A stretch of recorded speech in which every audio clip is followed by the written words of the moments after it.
Yoga and the Christian Mystics by Swami Paramananda. The origin of mysticism is to be found in the human heart, for it is the natural tendency of every living creature to try to unravel whatever is hidden from him. Being impelled by this tendency, some, braver than others, have been able to penetrate the depths of the unseen, and such people are called mystics. They use a language with which the world is not acquainted. They perceive the truths which, to them, are more real than what we see in the external universe. But because these do not coincide with the experiences of everyday life, the common mind cannot comprehend their visions or understand their words, and therefore it looks upon them as mysterious. Anything that is out of the ordinary course of events is always so regarded, and it is for this reason that the things of the spiritual realm are believed to be so full of mystery. As it is said in the Bhagavad Gita, that which is night to all beings, therein the self-subjugated remains awake. And there where all beings are awake, that is night for the knower of truth. This shows the two poles of existence. The spiritual plane, which to the worldly minded is darkness, seems like bright daylight to the wise, while the sense plane, where ordinary mortals are awake and active, appears as dark night to the wise man, who has realized the unreality and fleeting character of the sense world. If we recognize this and try to grasp the true meaning of what the highly evolved ones bring to us, we shall find that they're talking of another sphere of existence as yet unexplored by us. Each one of us possesses a certain understanding, but it is at present very limited. As our knowledge grows, however, perhaps the very things which now we cannot accept because they seem unreal and impossible will become realities to us.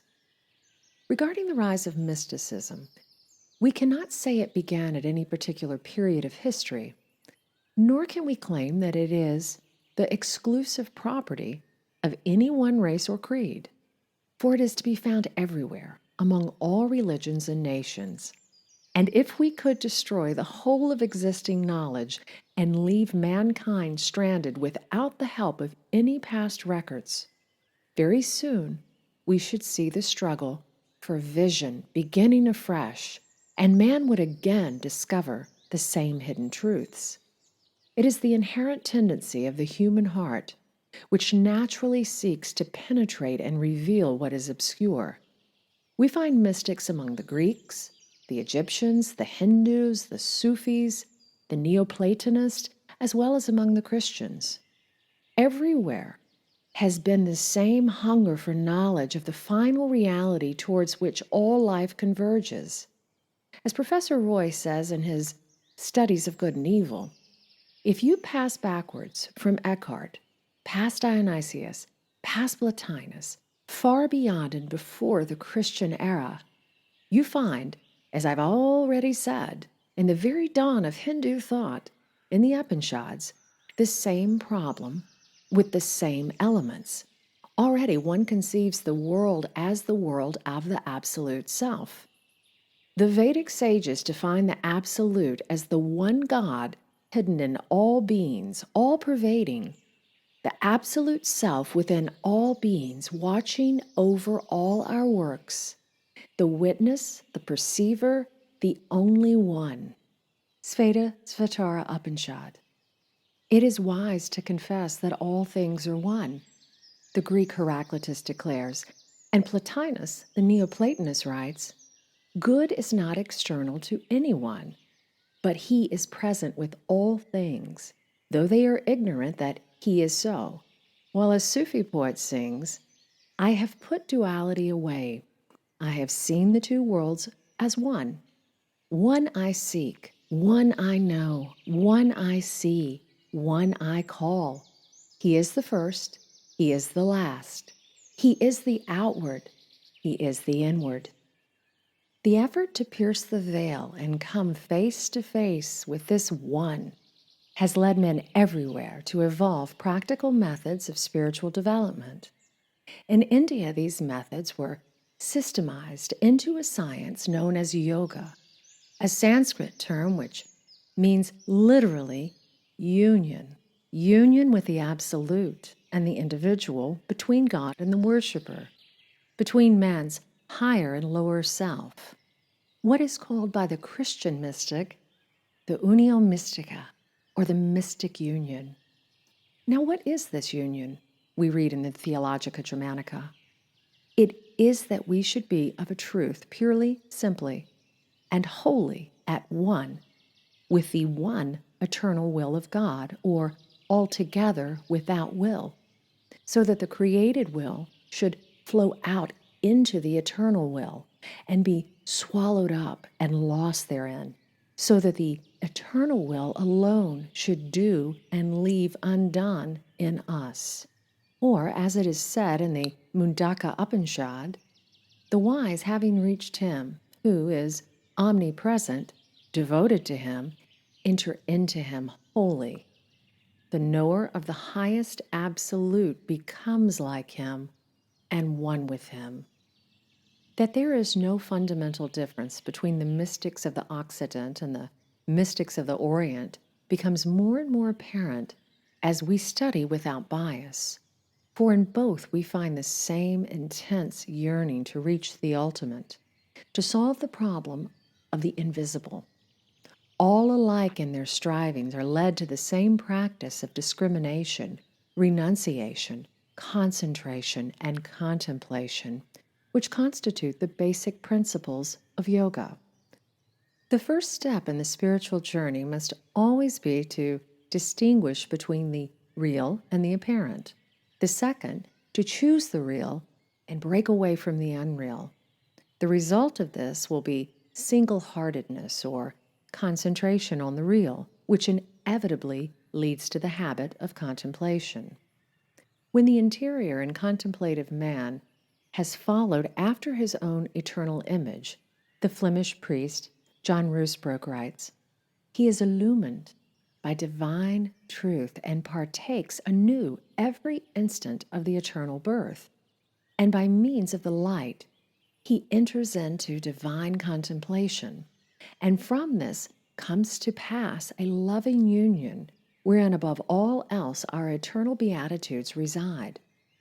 And Meister Eckhart declares, when jointly are the faculties withdrawn from all their business, their objects all, then will this word be spoken.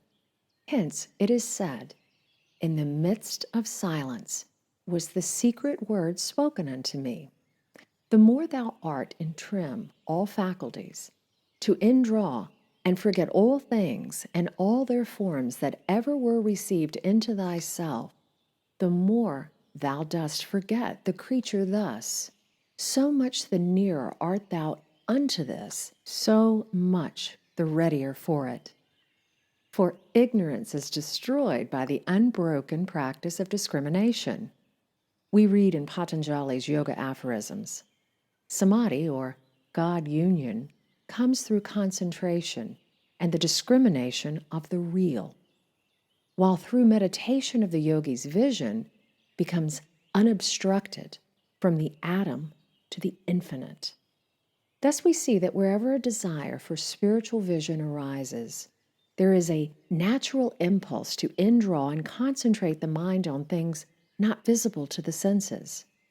As the physical eyes close to the external objects, the inner spiritual eye opens, the eye which all the mystics call the third eye. That eye whose vision is clarified by divine grace and by a holy life. So we learn from the Richard of St. Victor.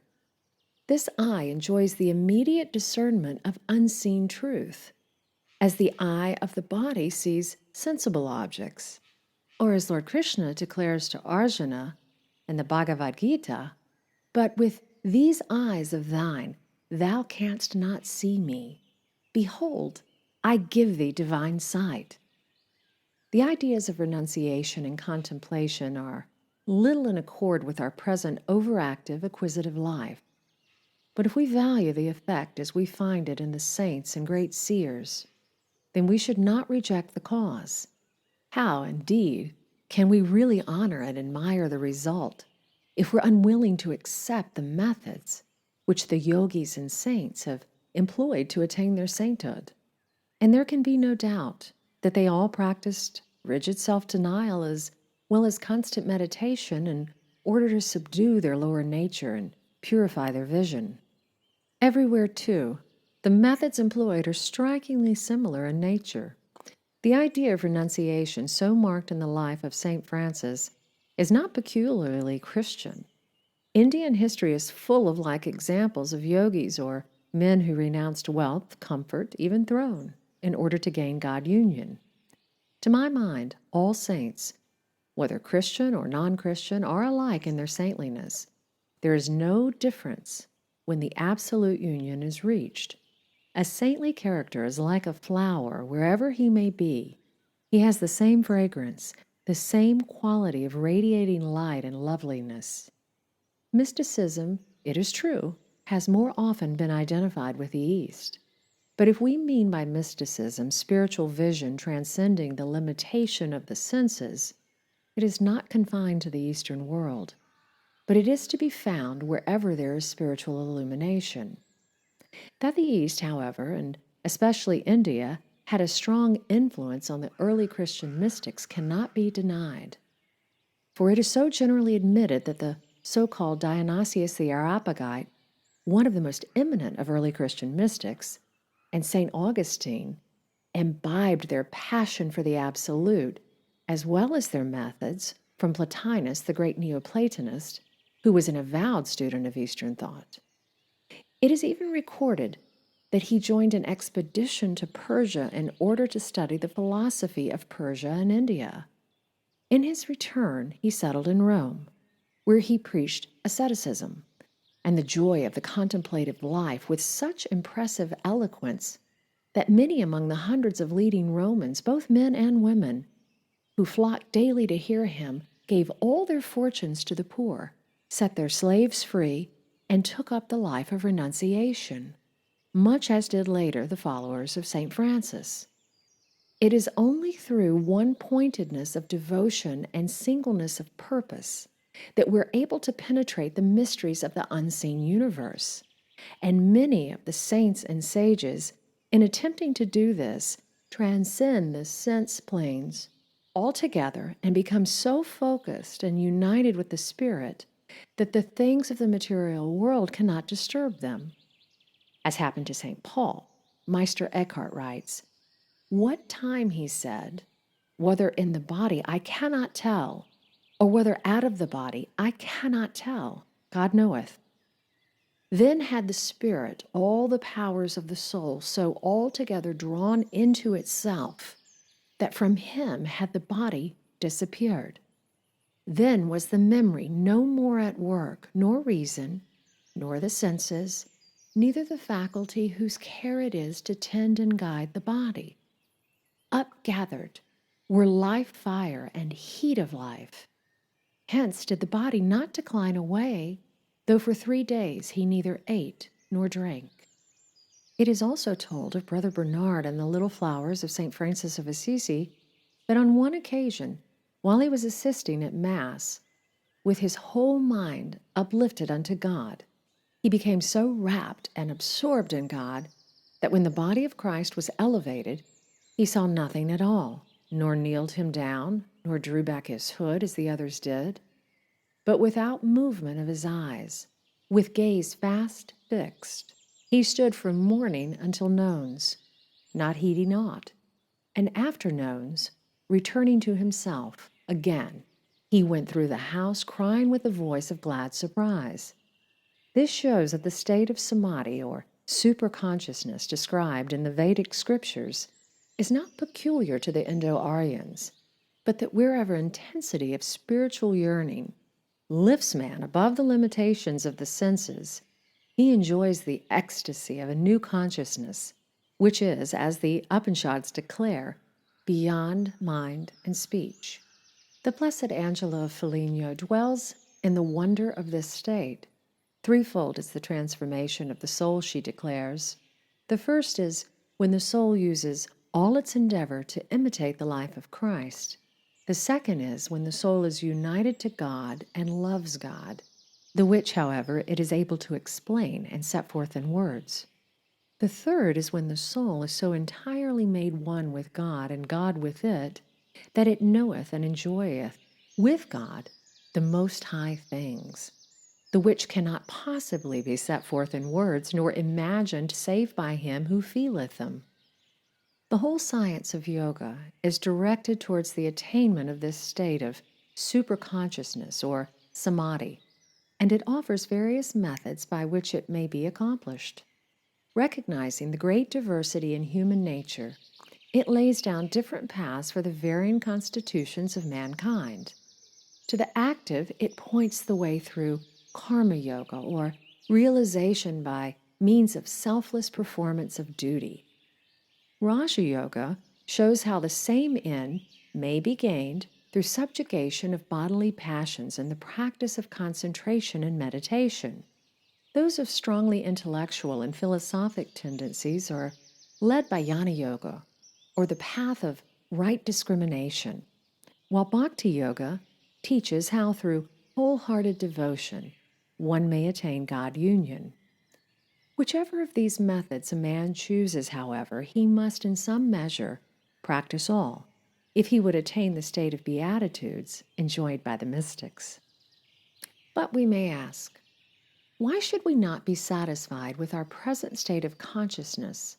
Why should we care to develop any other?